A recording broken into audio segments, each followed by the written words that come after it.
it's Jason Linse with the Business of Fitness and JasonLinse.com, the website that exists to help gym owners and gym people maximize profits. I also have personalityandfitness.com. You should go to that website, post haste, take an assessment. I brought personality assessment to the fitness industry so people can take an assessment and use that to their advantage to help them reach their health and fitness goals. So go to personalityfitness.com and check that out.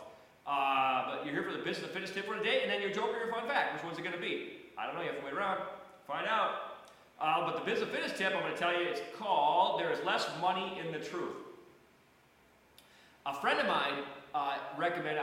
He's a guy that I will ask. He works in the fitness industry. He's a membership director at a big club in the Midwest, and he'll give me some tips, some titles for blog posts and topics from time to time. And not long ago, he said, "Here's one for you. There's no money in the truth." And I'm oftentimes, and this is not, I'm going to try to be critical of him because he's awesome, but oftentimes I'm like, okay, well, what does that mean? Like, where do you want me to go with that? Do you want me to write about how if you lie, you can make more money? Because that's not, and he doesn't sell that way. But where he was going with this, he was thinking about the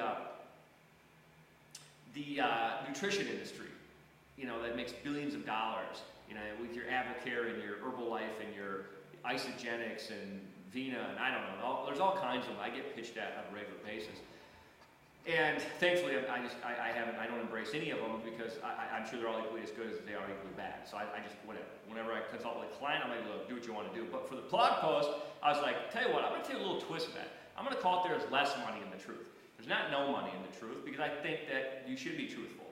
When I was thinking, and I started thinking about from a membership sales standpoint, or just running a club in general, where people do sometimes want or need to be, I shouldn't say need to be, maybe want to be lied to. Hey, just join this gym, the weight's coming off. Hire that trainer helps everybody see results. Or anybody that hires that trainer loses 100 pounds or gets as fit as they can be. Everybody who's ever tried Avocare, gets the best shape of their life. All those kind of things that might be, if they're not outright lies, they're certainly stretching the truth. And I said, you know what? The best way to sell is to be enthusiastic and positive. You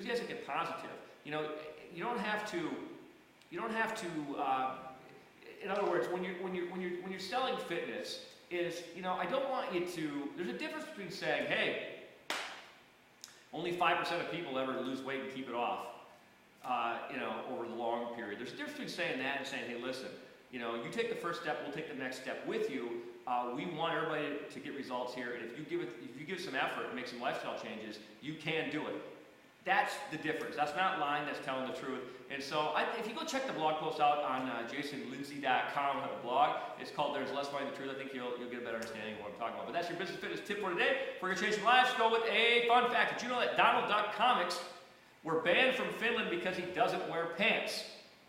Does that mean I would be banned from Finland on Sundays? I don't know. Keep changing lives.